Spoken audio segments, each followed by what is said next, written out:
자, 고린도전서 세 번째 시간입니다. 오늘은 뭘까요? 무슨 내용일까요? 궁금하시죠? 근데 세상을 살면서 진짜 못 말려 스타가 한 분 있는데, 무식한데 갑자기 부자가 된 사람, 감당할 능력이 없는데 돈이 많아진 사람, 거기다가 완장 하나 채워주면 과간이죠. 정말 못 말리는 사람이 되고 맙니다. 오늘 고린도 교회의 문제가 뭐라고 그랬죠? 파당을 짓는 거라고 그랬죠.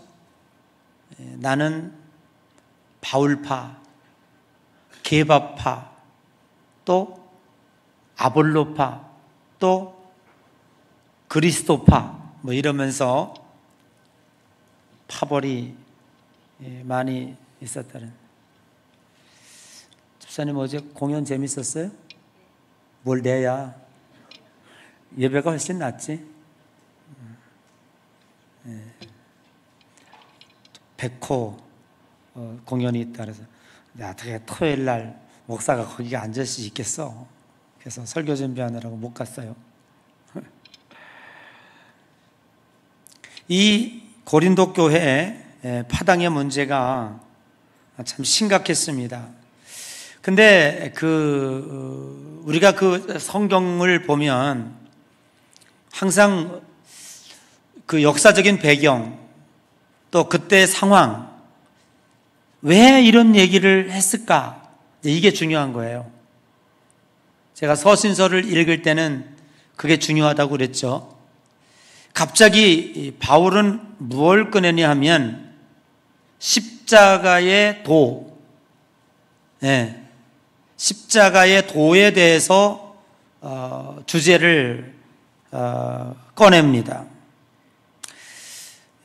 문제는 뭐냐 하면 예수 그리스도를 믿었지만, 그래서 교회에 들어와서 신앙생활을 하고 있지만 그들의 생각은 아직도 세속적 그리고 세상적 원리와 그 생각을 벗어버리지 못했다 하는 거예요. 그 결과가 무엇으로 나타났냐 하면 파당을 짓는 것으로 나타났습니다. 지난 시간에 은혜 받았던 것처럼 왜 이들은 서로 파당을 지을 수밖에 없었는가? 그 첫 번째 이유가 교만함 때문이라고 그랬죠.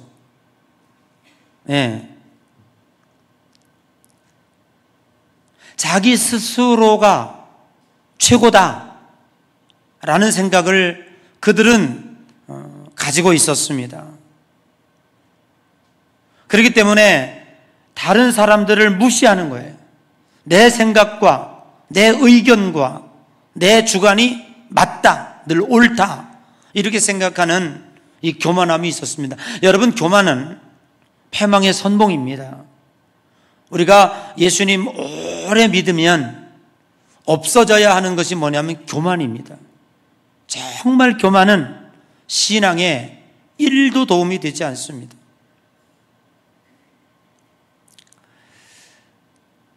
그리고 이들은 세속적인 원리가 아직도 작동되고 있었습니다. 그래서 소속감을 갖고 서로 끼리끼리 뭉쳐서 서로의 힘을 과시하고 그 편에 들어가야 안정감을 느끼는 그러한 행태들이 교회 안에 벌어지고 있었다고 하는 것입니다. 그 원인이 뭐냐 하면 세례였습니다. 누구한테 세례를 받았느냐라고 하는 것과, 그리고 우리는 수제자인 베드로파다, 이도 저도 싫으니까 그리스도파다, 그러면서 서로 모이기 시작했습니다. 여러분, 우리가 누구에게 세례를 받았냐라고 하는 건 중요하지 않습니다. 세례의 원인은 하나님에게 있습니다. 하나님이 세례도 주시는 거예요. 사람을 통해서 일하지만 그 사람이 주인공이 되고 그 사람이 하나님 자리에 앉는 것을 하나님은 절대로 원하지 않습니다. 그 대표적인 예가 무엇입니까? 모세를 통해서 하나님이 보여주셨습니다. 모세는 430년간 종살이하던 이스라엘 백성들을 구출해냈습니다. 그것도 누구의 손에서요? 바로의 손에서. 10가지 재앙을 통해서. 그리고 40년 동안 광야의 그 엄청난 싸움을 이겨내고 이제 가나안을 눈앞에 두고 있었습니다. 불현듯 하나님이 모세를 느보산으로 부르셨습니다. 그리고 가나안이 바로 눈앞에 보이는 목전에서 하나님은 모세를 부르셨습니다. 거기서 죽었습니다. 그리고 하나님은 모세에게, 그리고 그 추종하는 사람들에게 절대로 모세의 무덤을 만들지 말라고 그랬습니다. 지금까지도 모세의 무덤도 없습니다. 사실 어떻게 보면 모세는 당시에 그 상태로 가나안에 진입을 하게 되면 많은 사람들이 모세를 신처럼 받들 수도 있었을 거예요. 그런데 하나님은 그것을 원치 않으셨습니다. 무덤조차도 거두어 가셨습니다. 우리는 신앙생활하면서 항상 조심해야 됩니다. 하나님의 자리에 내가 있지 않는지, 하나님의 영광을 내가 가로채고 있지 않는지. 그래서 어떻게 신앙생활하다가 보면 기도라는 것, 기독교의 기도는 뭐냐? 여러분, 불만이 뭡니까? 물론 기도하지 않은 것도 성령이 말할 수 없는 탄식으로 우리를 위해서 건져주시고 또 구해주시고 간구해주시기도 하시지만 하나님은 극구 우리를 통해서 기도하라는 거예요. 쉬지 말고 기도하라는 거예요. 구하라 주실 것이요, 찾으라 얻을 것이요, 두드리라 열릴 것이니라 하시며 기도를 촉구하고 계십니다.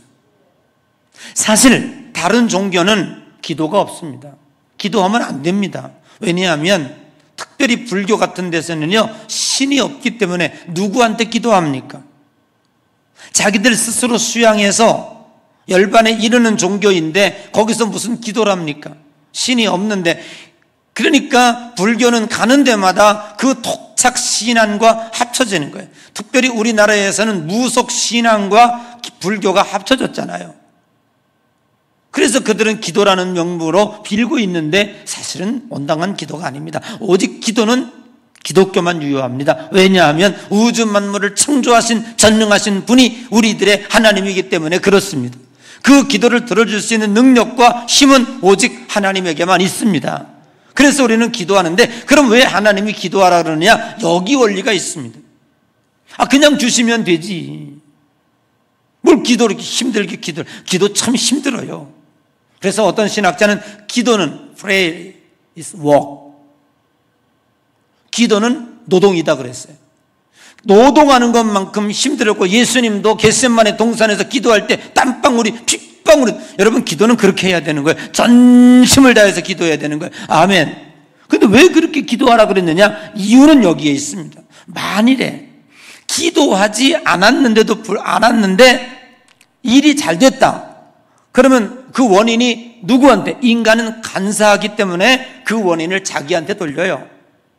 이건 뭐 내가 잘했기 때문에, 처음에는 뭐 하나님께서 라고 말하지만 금방 잊어버리고 자기에게 영광을 돌리는 겁니다.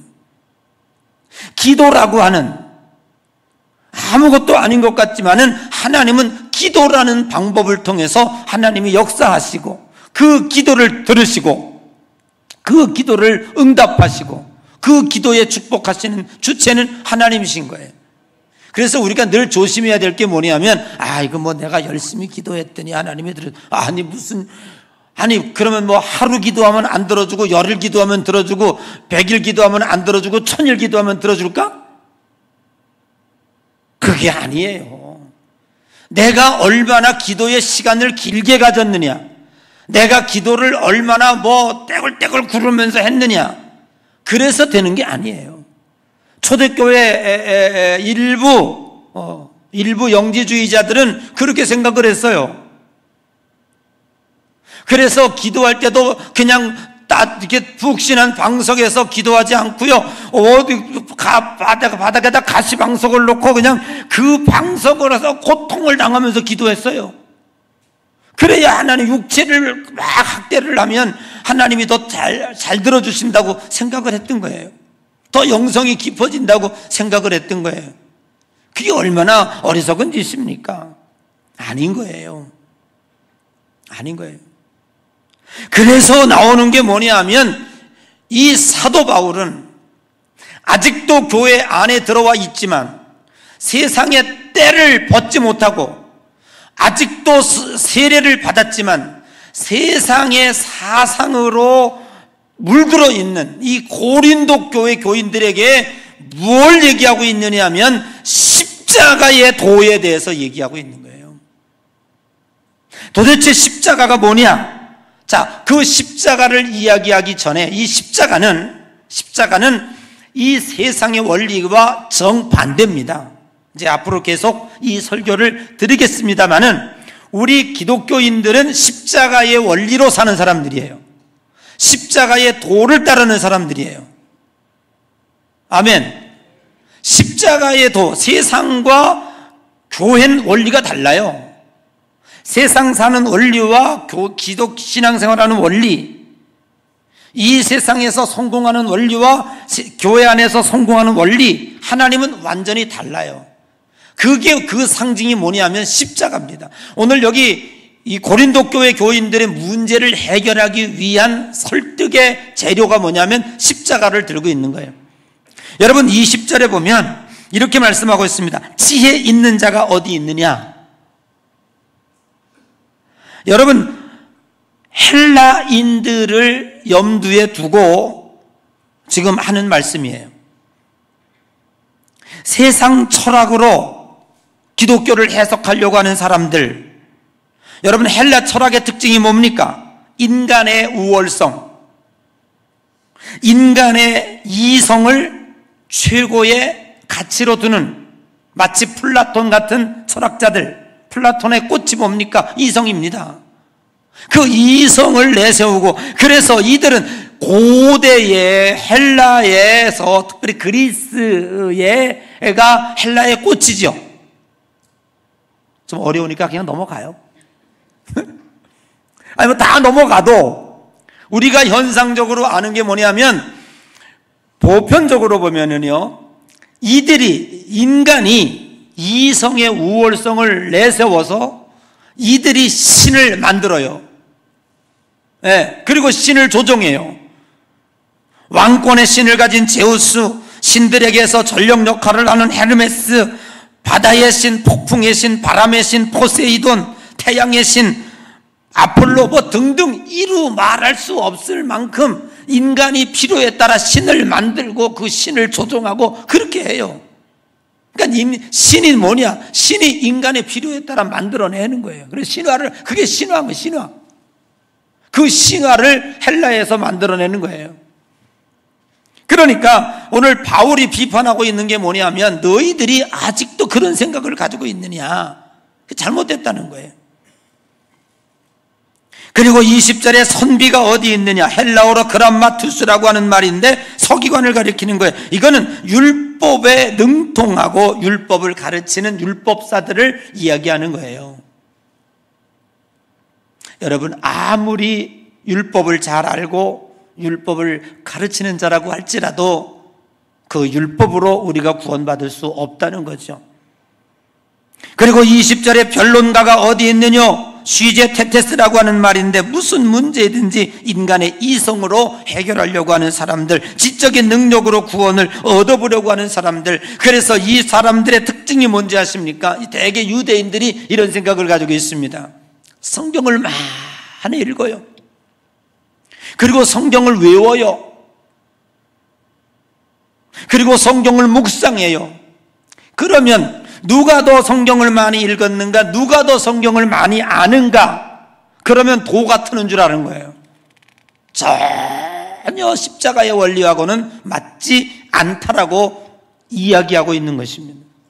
그러면서 바울은 고린도 교회 교인들을 냉정하게 비판하고 있고 자존심을 건드리고 있습니다. 그 자존심이 어디에서 건드려지는가 보세요. 26절에 이렇게 얘기하고 있죠. 야, 너희 중에 육체를 따라 지혜로운 자가 많지 않다. 니네 중에 무슨 철학자가 있냐? 뭐가 있냐? 아니 그래, 철학자들은 공부를 많이 해서 철학이라도 하지 괜히 쓸데없이 그냥 설거슬린 개처럼 말이지 얻은 문자 얻은 풍을 가지고 들은 풍을 가지고 이 교회 안에서 자꾸 당파를 찌면 되냐? 그런 얘기잖아요. 그리고 능한 자가 많지 않다. 능한 자라고 하는 것은 여긴 권력을 뜻합니다. 여기 권력자 누가 있냐? 아니 하다못해 통장이라도 있냐? 반장이라도 있냐? 아니면 그때 당시에 뭐가 권력인지는 잘 모르겠지만은 뭐 그렇게 많냐? 그러면서 이제 그 다음에 26절 이하에 주님께서 이런 얘기를 하고 있습니다. 왜 교회 안에? 근데 여러분 중요한 게 뭐냐면 진짜 교인들 복 많이 받았어요. 제가 다녀보면 야, 우리 기독교인들 복 많이 받았습니다. 지금 예수 믿고 복 많이 받았어요. 그거는 예수 믿고 받은 복이에요. 성경에 주님 바울이 얘기하고 있는 건 뭐냐면 권력자가 많지 않다, 능한 자가 많지 않다는 것은 이 세상에 많이 배우고 돈 많고 권력의 자리에 있고 통치 자리에 있는 자들이 왜 교회를 옵니까? 주님께서 우리에게 말씀하셨잖아요. 나는 의원은 병든 자에게야 의원이 필요한 거예요. 교회는요 약한 자가 들어. 그래서 주님께서 뭐는 약한 자를 들어서 강한 자를 부끄럽게 하시는 거예요. 미련한 자를 들어서 지혜로운 자를 부끄럽게 하시는 거예요. 그렇기 때문에 교회는 의당, 우리는 연약하기 때문에 온 거지, 병들었기 때문에 온 거지, 무지하기 때문에 온 거지. 세상에 자칭 똑똑하는 자들은요 안 와요. 그럼에도 불구하고 그런 사람들은 진실로 교회 안에 들어오기 어렵다. 그래서 바울은 너희 중에 문벌 좋은 자가 많냐? 뭐 그리 잘났냐? 잘난 척하지 마라. 그렇게 지금 자존심을 건드리고 있고요. 문벌 좋은 자들만 뭐 학벌이 뭐 있냐? 우리가 정말로 약하기 때문에 온 거지. 여기 뭐 학벌로 자랑하려고 왔냐? 내가 따져보니까 뭐 고린도교 누가 개척했어? 바울이 개척했잖아. 그러니까 한 사람 한 사람 성분을 다 알아. 학벌로 뭐 교회 교인 받은 것도 아닌데 뭐 그리 교만하냐? 근데 여러분 눈여겨보면요 바울이 빼먹은 거 하나 있다? 뭐 하나 빼먹었어요? 가만히 열심히 살펴보세요. 육체를 따라 지혜로운 자도 없다고 그러고 권력 있는 자도 없다고 그러고 자존심 막 건드리잖아요. 그리고 학벌도 보니까 뭐 변변치 않다고 그러는데 하나는 안 얘기해. 뭐요? 야, 니네 무슨 뭐 부자가 있냐? 뭐 이런 얘기는 안 하지. 근데 여기 무슨 동네라고? 고린도 상업제 중심지, 그리고 거기 교통의 중심지, 그렇기 때문에 거기는 뭐가, 이 고린도라는 도시가 물질이 풍부한 도시였기 때문에 그래도 그 중에서 교회에 들어온 이들 중에 물질은 좀 있었다. 그러니까 바울이 야, 니네 중에 무슨 뭐 부자가 있냐? 니네 중에 무슨 물질이 많은 자 있냐? 이거는 안 건드렸어. 그냥 그건 있는 것 같아요. 그렇지만 오늘 사도 바울이 이야기하고 있는 이 십자가 도는 왜 너희들이 파당을 짓고 왜 너희들이 하느냐는 것은 다분히 이게 세상적이라는 거예요. 세상적인 힘을 모아가지고 거기에 소속되고 싶고 거기에서 안주하고 싶고 거기에서 평안함을 누리고 싶고 그래서 그것들이 서로 생겨나다 보니까 이제 싸우게 되고 내가 그 파에 속하게 되면 무조건 옳다고 그래가지고 교회가 하나가 안 되는 거예요. 그러니까 하나님의 영광이 나타나지 않는다 그런 얘기입니다. 여러분 주님께서 오늘 우리들에게 주시는 우리들의 신앙의 원리는 십자가입니다. 기독교인의 원리는 십자가. 바울이 이 십자가를 이야기하고 하고 있지요.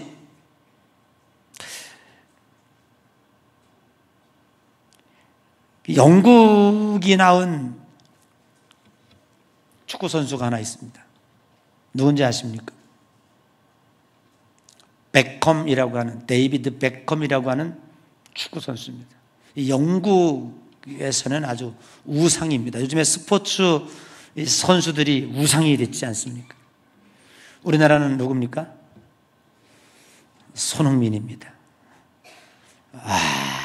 손흥민 얼굴만 뜨면 아주 요즘에 두 남자가 아주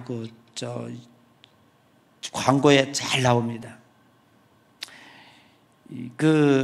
손흥민 광고 나가는 프랜차이즈 한번 물어봤더니 손흥민 광고비를 위해서 전국의 프랜차이즈 업주들이 15만 원 이상씩을 매월 낸다 그래. 야, 그 광고 그게 다 손흥민한테 가는 거예요. 그 얼굴 하나 내주는 거예요. 그러니 거기만 냅니까? 여러 군데 내죠. 그 못지않은 이 베컴인데, 베컴이 어느 날 유명해진 게 어디에 유명해졌냐면 그 베컴의 그 스파이크에 십자가가 그려져 있다는 거예요. 그게 한번 방송에 나갔습니다. 성 조지아 십자가가 딱 그려져 있어요. 왜 베컴은 거기다가 십자가를 그렸을까? 아마 사람들은 많이 그랬을 거야. 이거 뭐 십자가를 그리니까 발 대는 대로 그냥 골이 확 들어갔나 보다, 뭐 이렇게 생각하고 이제 그렇게 했겠지만 그런 건 아니잖아요. 십자가가 최소한 그 정도. 그래서 여러분들이 뭐 십자가를 들고 다니고 십자가를 목에 걸고 뭐 십자가를 그리고 그러면은 잘 됩니까? 그게 십자가 능력입니까? 오늘 여기 사도 바울이 이야기하고는 있는 이 십자가의 능력이 바로 그것입니까? 아니, 그렇다면 십자가 100개 세우지 뭐. 집집마다 십자가 앞에 세워놓고 하지 뭐. 그런 게 아닙니다. 사실 십자가는 기독교인들에게 그리 자랑스러운 상징은 아니었습니다. 로마 제국에서 가장 극악 무도한 처형하던 사형수단이 바로 십자가였습니다. 그래서 십자가에 달렸다 그러면 십자가는 가장 부끄러운 것이었고 십자가는 가장 치욕적인 것이었습니다. 그게 십자가였습니다. 그런데 예수 그리스도께서 십자가에 달리심으로 말미암아 오늘날 그 십자가가 우리의 십자가가 된 것이지요. 그러면 오늘 사도 바울은 분쟁과 파당을 일삼고 있는 이 고린도 교회 교인들에게 십자가의 도를 이야기하고 있는데 무엇을 이야기하고 싶었던 것입니까? 그래서 오늘 우리는 십자가의 도에 대해서 한번 생각해 보려고 합니다. 여러분, 십자가의 도는 제가 세 가지로 한번 나누어 보았는데, 첫째는요, 십자가는 전적으로 하나님의 은혜임을 우리들에게 말씀하고 있습니다. 내가 십자가를 위해서 한 일이 아무것도 없습니다. 그런데 예수 그리스도의 십자가로 우리들의 죄가 사하여졌습니다. 대속됐습니다. 그리고 예수 그리스도의 십자가로 우리는 천국에 들어가게 됩니다. 이 세상에 학벌이나 권력이나 선비나 윤리나 도덕이나 오늘 이런 것으로 천국에 들어갈 수 없습니다. 오늘 우리는 오직 십자가의 은혜로 천국에 들어가는 거예요. 이것은 무엇입니까? 내가 한 일은 아무것도 없다. 율법은 결국 자기 자랑을 낳습니다. 그러나 십자가는 겸손과 십자가는 우리들의 은혜만 작동하게 됩니다. 구원은 인간의 방법이 동원되어 얻을 수 있는 것이 아닙니다. 오늘 우리가 살아가는 것은 오직 하나님의 은혜입니다. 은혜라고 하는 말은 선물이라는 뜻이고 선물은 거저받았다는 것입니다. 그러므로 우리가 교회 안에 들어오면서 우리들이 작동하는 원리는 은혜의 원리입니다. 내가 돈이 있어도 돈 자랑할 수 없는 것은 하나님의 은혜였기 때문에, 거저 주님이 주셨기 때문에,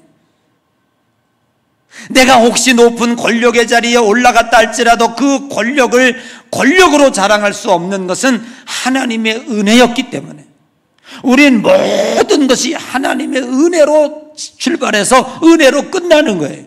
모든 영광은 하나님에게 있는 거예요.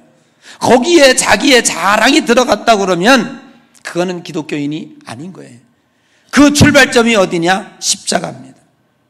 이것이 주님께서 우리에게 주시는 메시지라고 하는 것을 분명히 알아야 합니다.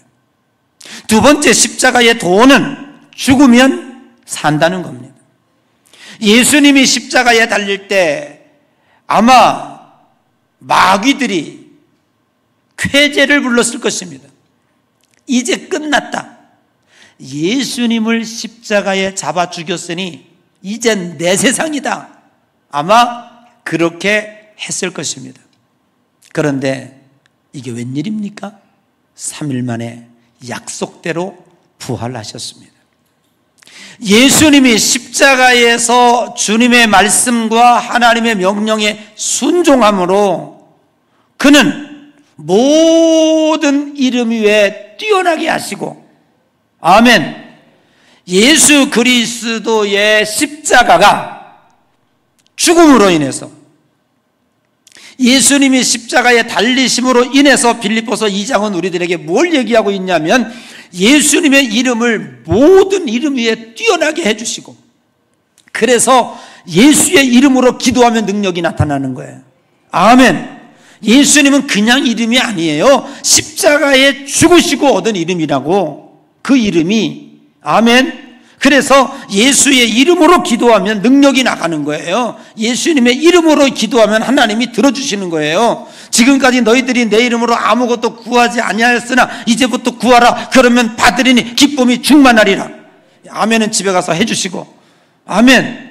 그래서 예수의 이름으로 모든 이름 위에 뛰어나게 하시고, 그리고 두 번째 뭐예요? 모든 만물을 그 발 아래 복종케 하셨느니라. 이게 뭡니까? 십자가의 죽으심으로 얻은 하나님의 축복이었다, 그런 얘기예요. 여러분, 예수님 뭐라고 평소에 말씀하셨습니까? 한 알의 밀이 땅에 떨어져 죽으면 많은 열매를 맺고 죽지 아니하면 한 알 그대로 있느니라, 그냥 썩어지느니라 그랬습니다. 누구든지 오리를 가자면 십리를 가고 속옷을 달라면 겉옷을 주고 누구든지 오른뺨을 때리면 왼뺨까지 돌려대고, 이게 말이 됩니까? 십자가가 아니면 설명할 길이 없습니다. 예수님은 이 원리를 십자가를 통해서 우리들에게 증명해 주셨습니다. 예수님이 십자가를 지시고 죽으심은 죽음으로 끝나지 아니하고 부활로 연결시켰고, 그리고 그 부활로 얻은 것이 그 모든 만물 위에 그 이름을 뛰어나게 하시고 모든 만물을 예수님 발 아래 복종시켜 주시는 상급을 누가 주셨다고요? 하나님이 주셨다고요. 우리는 십자가 뒤에 하나님이 있으셨습니다. 누구든지 나를 따르려거든 제 십자가를 지고 자기를 부인하고 따를 것이니라. 우리는 십자가 지는 삶을 사는 거예요. 십자가 지는 삶이라고 하는 건 뭐냐면 내가 죽는 겁니다. 내가 죽을 때 죽는 것으로 끝나지 아니하고 주님은 우리를 살리십니다. 근데 이게 믿어지지 않죠. 지금 여기 고린도 교회 처음 예수 믿은 친구들 아직도 십자가 왜 죽어야 돼? 왜 내가 죽어야 되냐 이 말이에요. 끼리끼리 뭉쳐가지고 힘을 과시하고 교회의 세력을 잡아야지 서로 세력 잡기 싸움을 하는 거예요. 아니, 교회 안에서 무슨 세력 잡기 싸움을 합니까? 교회는요 다 양파 쪽파 대파 필요 없어요. 우리는 다 예수님파야. 우리 옆 사람 인사합시다. 우리 예수파요. 아멘. 사람이 앞에 나가면 안 된다고요. 사람이 급파가 되면 안 된다고요. 여러분, 우리가 예수 그리스도를 믿고 우리는 십자가의 원리, 내가 죽으면 난 살고, 내가 죽으면 하나님이 나를 축복하시고, 내가 죽으면 하나님이 나를 통해서 내 이름을 뛰어나게 하시고 만물을 복종케 하시는 하나님의 은혜를 주신단 말이에요. 미국 초등학교 교과서에 실린 이야기래요. 어느 날 독일의 큰 가뭄이 들었습니다. 그래가지고 먹을 것이 없어가지고 온 마을 사람들이 고통을 당하고 있는데 그 중에 그 마을에 부자 할아버지가 있었습니다. 그냥 애들이 먹을 것이 없어가지고 그냥 다 말라 비틀어져 죽고 가고 있는 그때에 이 할아버지가 12시만 되면 빵을 큼직하게 만들어가지고 애들한테 나누어 주기 시작했습니다. 그래서 애들이 12시만 되면 이 할아버지가 나누어 주는 빵을 먹기 위해서 그냥 나오는데요, 애들은 어떻습니까? 그냥 우르르 몰려와가지고 어떻게 하면 그 중에 큰 빵 가져가려고. 야, 옛날 우리 생각나요. 우리 여러분 국민학교 다닐 때 그 가난했던 시절에 빵 줬잖아. 옥수수 빵. 그거 나눠주는데도 눈은 어디로 가? 조금 더 큰 거. 아이고, 저거 빨리 가서 집어야지. 그 중에도 또 큰 거 가져가려고. 이게 그 빵을 만들어 내다 보면 작은 것도 있고 찌그러진 것도 있고 어떤 때는 귀퉁이 하나 떨어진 것도 있고 재수 없이 그거 맞으면 기분 나쁘잖아요. 그러니까 그냥 큰 거, 똑같은 마음일 거예요. 그래가지고 애들이 그냥 서로 몰려와가지고 바구니에 있는 빵 집어가려고 하다가 어떤 때는 빵 찢어지기도 하고 어떤 때는 그냥 서로 하다가 부서져가지고 그냥 부스러기 남기도 하고. 그런데 이상한 게 그 20명의 아이들 가운데 맨 뒤에 애는요 안 그러는 거예요. 그리고 맨 늦게 와서 어떤 때는 찢어진 빵 가져가기도 하고 어떤 때는 부스러기 가져가기도 하고 어떤 때는 없어서 못 가져가기도 하고 막 그러는 거예요. 그러니까 이 할아버지가 참 측은히 여겨. 참 저 친구는 기특하다. 조그만 애가 어떻게 저렇게, 다른 애들도 똑같은 마음일 텐데 그냥 와가지고 큰 빵 가져가고 싶을 텐데 가난할 때니까. 여러분 보세요. 먹을 것이 없어가지고 그럴 텐데 말이죠. 얼마나 안타깝습니까? 그래서 어느 날 이 할아버지가 그 속에다가 보물을 숨겼어요. 그래서 이 아이가 가져가서 빵을 먹으려고 반을 찢어보니까 그 안에 50센트 은하 6개가 턱 들어있는 거예요. 엄마 아버지가 이것을 보고 이놈의 자식아, 너 이거 어디서 가져왔어? 빨리 주인에게 갖다 주라고. 그래가지고 이걸 빵을 가져갔어요. 할아버지, 여기 빵 열어보니까요, 이게 그 은화 6개가 들어있는데 이거 들어가. 할아버지가 뭐라 그랬습니까? 아니다. 너는 다른 아이들이 다 큰 빵 가져가겠다고. 또 없으면 어떡할까? 나머지 뒤에 가면은 빵 없어질까 봐 서로 물고 뜯고 가자는 모습 가운데서도 너는 맨 뒤에 서 있었지. 그래서 내가 너를 측은히 여기고 참 어여삐 봐서 내가 너에게 주는 선물이다. 이것 가져가서 이 가뭄을 잘 식구들하고 견뎌내라. 이게 뭐라고요? 미국 교과서에 실렸다고요. 뭘 끄떡끄떡 일고 해. 여기에서 주는 작은 교훈이 무엇입니까? 성경은 아니라고 할지라도 여기에서 주는 교훈이 우리에게 있습니다. 여러분, 기독교는 죽어야 사는 종교입니다. 오늘날 안타깝습니다. 오늘 사실은 옛날에 20만 명밖에 안 됐던 3.1운동 때 이 나라가 한일합방 돼가지고 나라가 전폐의 위기에 있었을 때 기독교는 강했습니다. 먹을 것이 없어가지고 전쟁터에서 폐허가 됐을 때 우리 기독교는 강했습니다. 숫자는 지금만치 않았습니다. 지금처럼 큰 교회도 없었습니다. 재정이 풍부하지도 않았습니다. 여러분, 그때 목사님들은 목사님이 없어가지고요, 저희 시골만 해더라도요 5개 면소재 있는 교회를 한 목사님이 돌아다니면서 자전거 타고 다니면서 예배 드렸고요, 거기서 받는 사례비가 겉보리 3마리였어요. 그거 받으면서 그 목사님이 생활하고 하던 그때 기독교는 강했습니다. 근데 오늘날은 왜 강하지 못합니까? 숫자는 많습니다. 교회는 커졌습니다. 얼마든지 강해졌습니다. 여러분, 이게 뭔지 아세요? 그러다 보니 십자가가 없어진 거예요. 십자가가 없어진 거예요.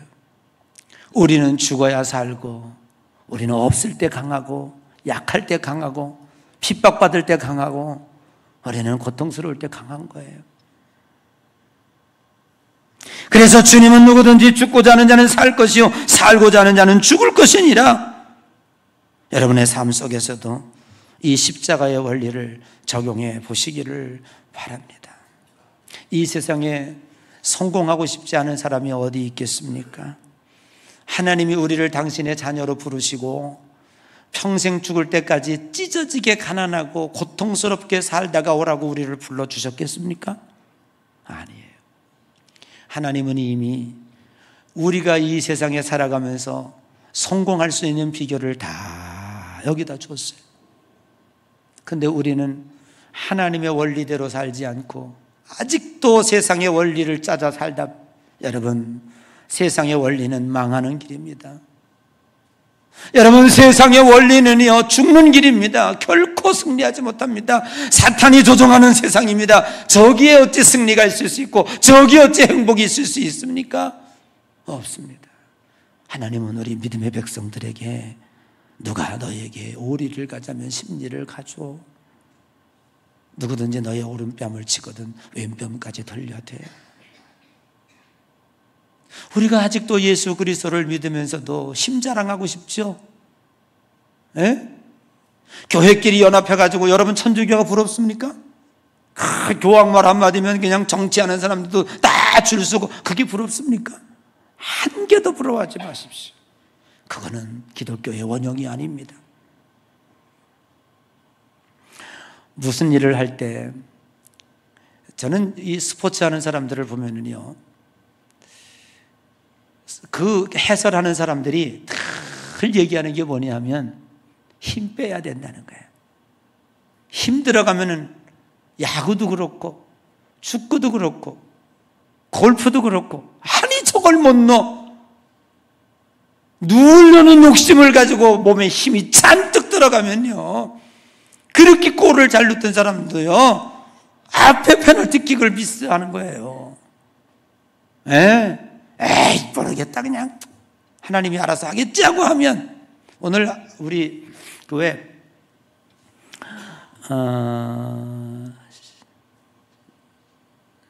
몇 년 있을까?